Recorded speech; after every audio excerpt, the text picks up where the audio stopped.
Ministério Público de Santa Catarina, com apoio de órgãos parceiros, faz um evento hoje em Joinville, que é o Eleições 2024. Seminário Regional Eleições 2024.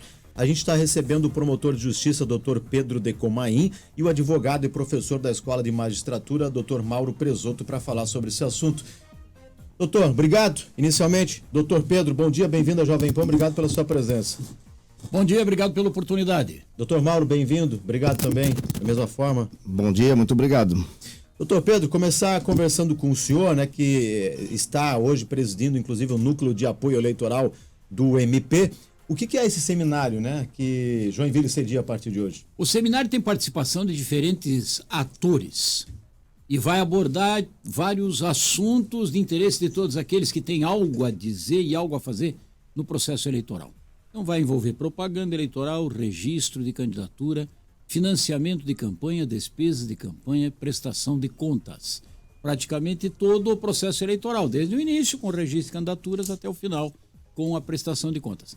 A ideia é conversar com os possíveis demais atores do processo eleitoral com o propósito de aplainar, com o propósito de evitar, tanto quanto possível, pensamentos diferentes sobre a mesma coisa, o que é sempre um fator que pode produzir dificuldades no andamento do processo eleitoral.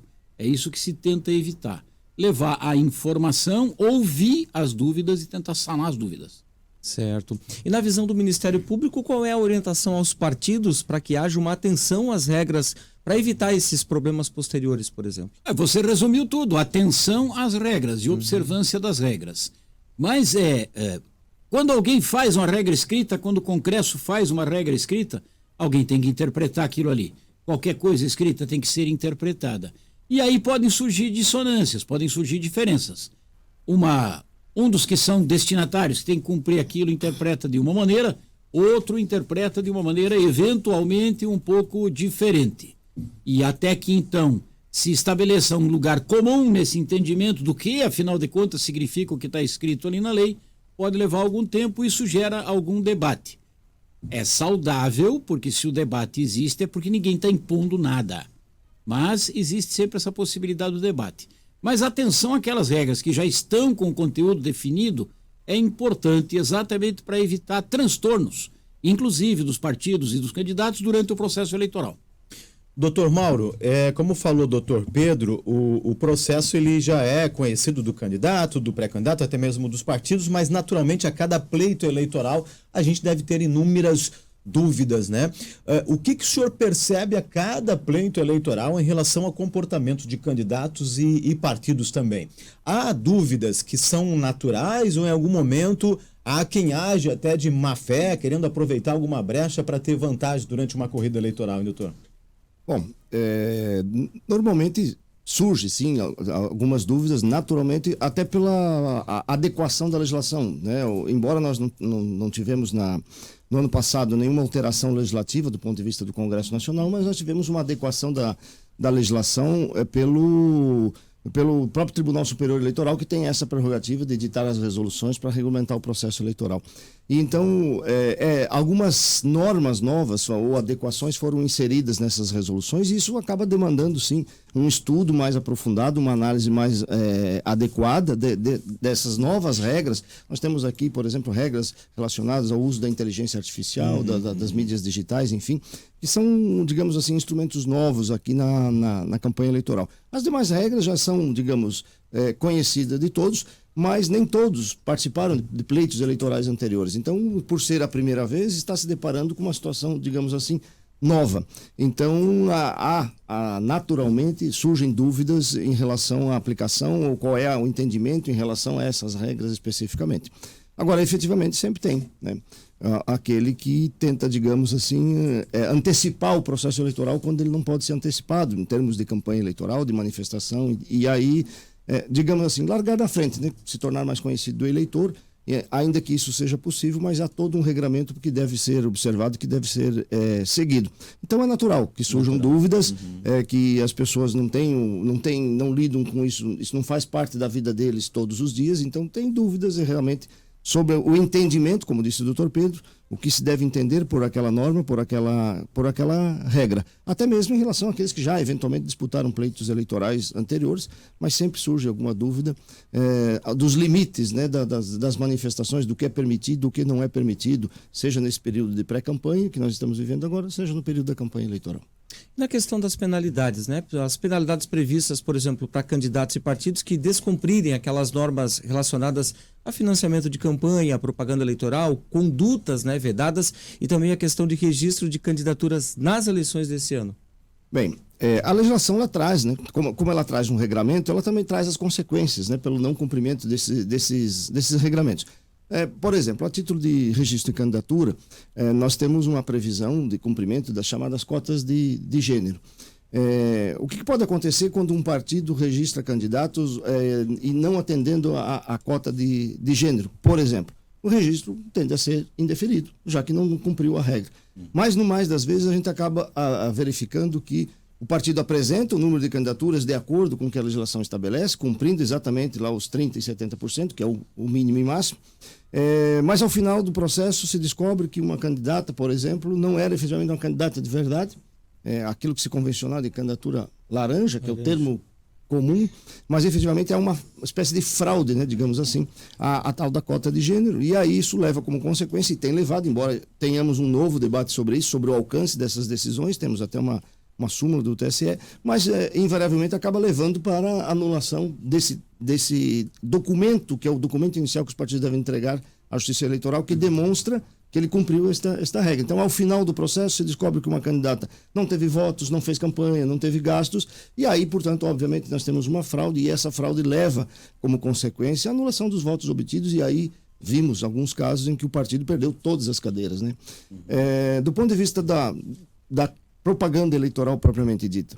Propaganda eleitoral ela pode gerar consequências como a própria retirada da publicação que foi feita, o recolhimento do material que está irregular, porque a legislação eleitoral ela traz uma série de regramentos que devem ser cumpridos, os requisitos que tem que ter em cada artefato de propaganda, cada meio de propaganda. Então pode gerar consequências como a retirada do material, o recolhimento do material, pode gerar, por exemplo, se for no horário eleitoral gratuito, a perda de um espaço, de um tempo de propaganda, e pode, eventualmente, nos casos agora de utilização de instrumentos como inteligência artificial, Avatar e outros instrumentos, se não cumpridos aqueles regramentos que a legislação estabelece, pode ter como consequência até a caracterização do uso indevido dos meios de comunicação social, que leva ao reconhecimento, então, uma espécie de abuso, que pode gerar, então, a cassação do registro de candidatura ou diploma e até mesmo a inelegibilidade de quem infringe essas regras.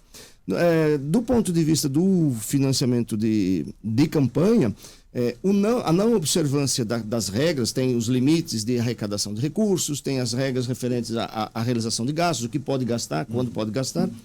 Isso também, o descumprimento dessas normas pode levar, por exemplo, à caracterização de eventual abuso do poder econômico, se arrecadou recursos ou recebeu recursos, por exemplo, do Fundo Especial de Financiamento de Campanha, do Fundo Partidário, aplicou indevidamente, pode ser obrigado a recolher esses recursos ao Tesouro, além o próprio resultado do processo eventualmente ser considerado aí um abuso, e o abuso do poder econômico, o abuso do poder político, ele sempre acaba gerando aí uma cassação do registro de candidatura, do diploma e até mesmo uma inelegibilidade.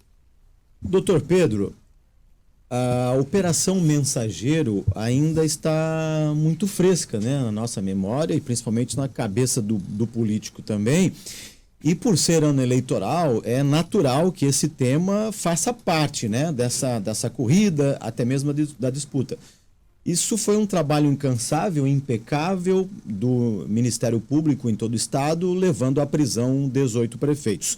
O senhor acredita que a Operação Mensageiro, seus desdobramentos, podem ter algum efeito, alguma relação com o pleito eleitoral deste ano ainda? Qual é a visão do senhor sobre esse tema especificamente, que em algum momento se tratou como espinhoso na política? O que é interessante lembrar aí é que se uma pessoa recebe uma condenação criminal, depois que não dá mais para recorrer, depois que tecnicamente se diz que essa condenação criminal transitou em julgado, a pessoa fica com direitos políticos suspensos. Não só não pode ser candidata, como não pode votar. E em relação a determinados crimes, ainda tem mais um período de inelegibilidade depois de 8 anos, depois que a pena está extinta, depois que a pena foi cumprida. Porque se trata de crime contra a administração pública, ele é um dos que geram essa inelegibilidade a mais. Então, o que pode acabar acontecendo é que se alguma das pessoas que tenham sido acusadas da prática dessa conduta, ao serem condenadas, elas ficam com direitos políticos suspensos e aí a candidatura fica inviabilizada. Essas pessoas ficam inelegíveis. Então, se pode haver algum desdobramento específico no processo eleitoral, ele vai estar situado nesse terreno da suspensão de direitos políticos de uma pessoa que é condenada por qualquer crime. E em relação, essa suspensão vai até que a pena esteja cumprida ou até que a pena esteja extinta por alguma outra razão, prescrição, por exemplo.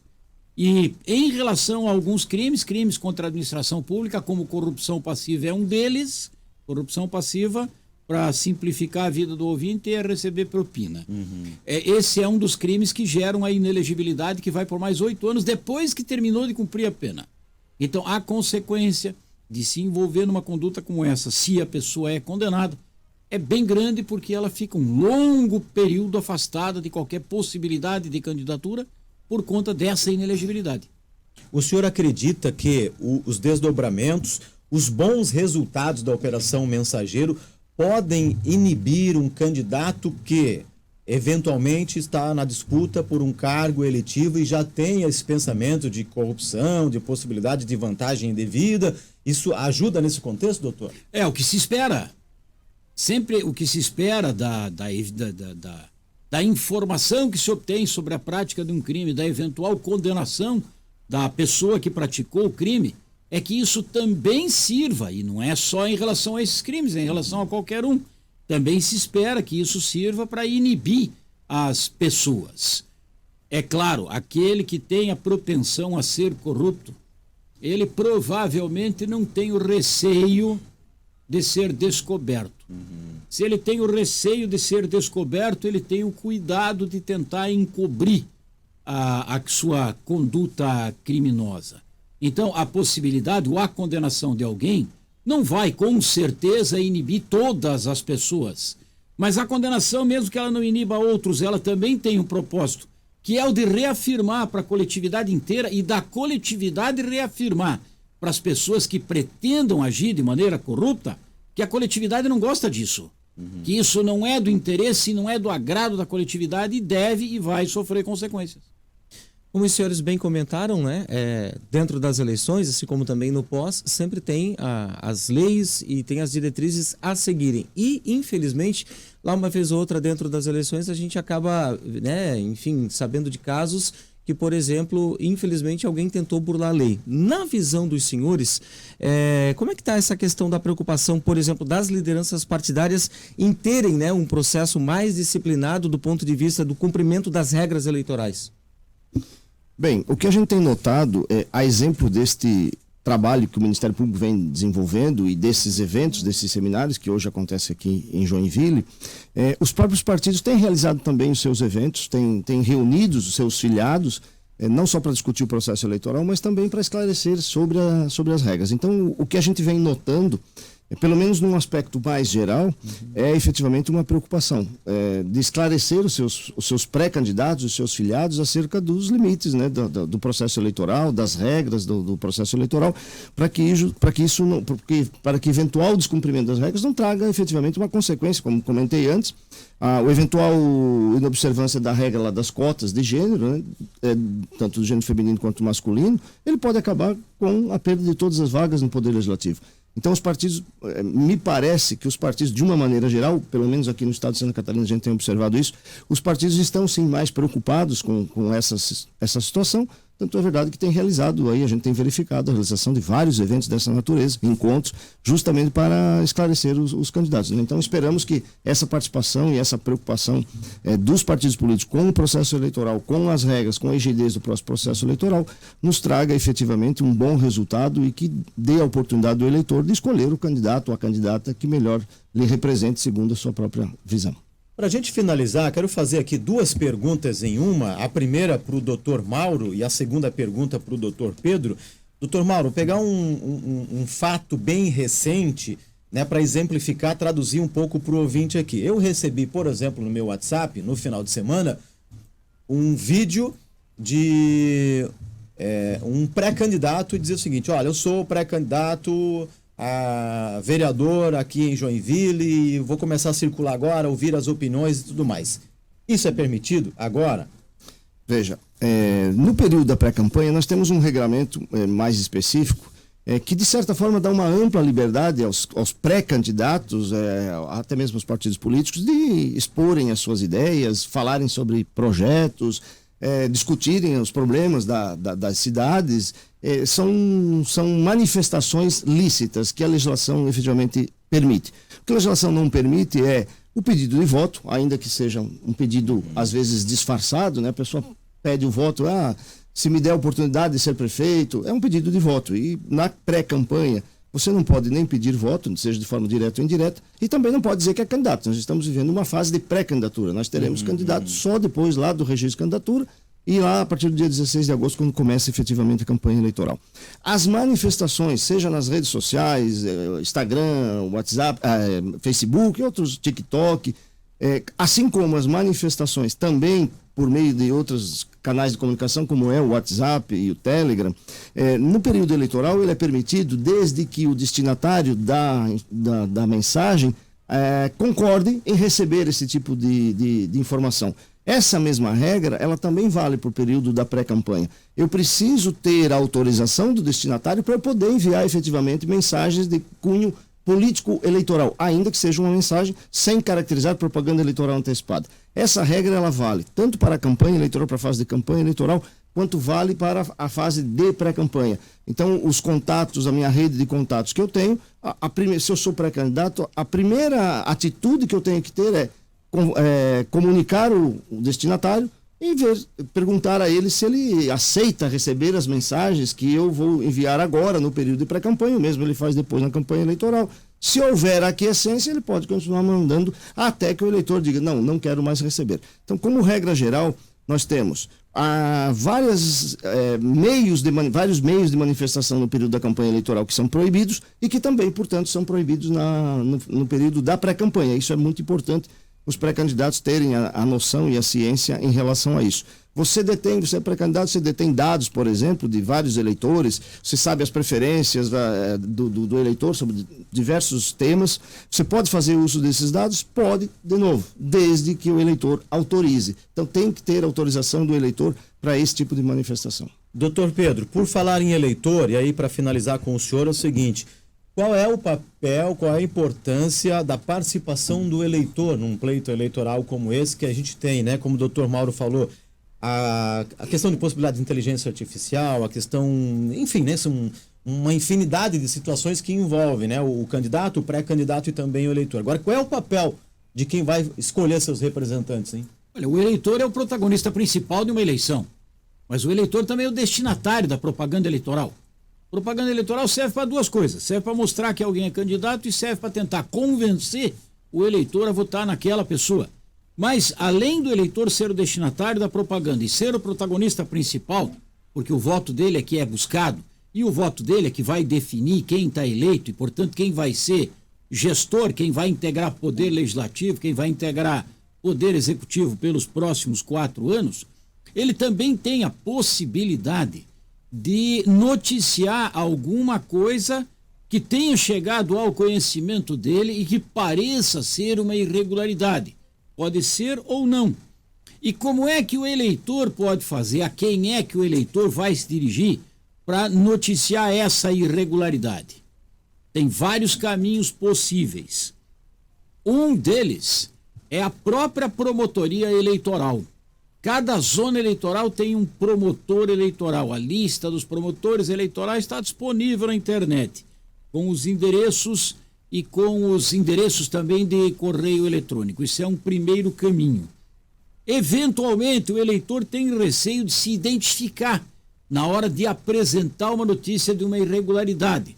Ele pode eventualmente ter medo de sofrer uma retaliação posterior se aquela pessoa que protagoniza a irregularidade ou aquilo que ele entende que é uma irregularidade, depois ficar sabendo que foi ele que levou essa notícia a uma autoridade e isso de repente pode produzir alguma consequência desagradável para esse eleitor.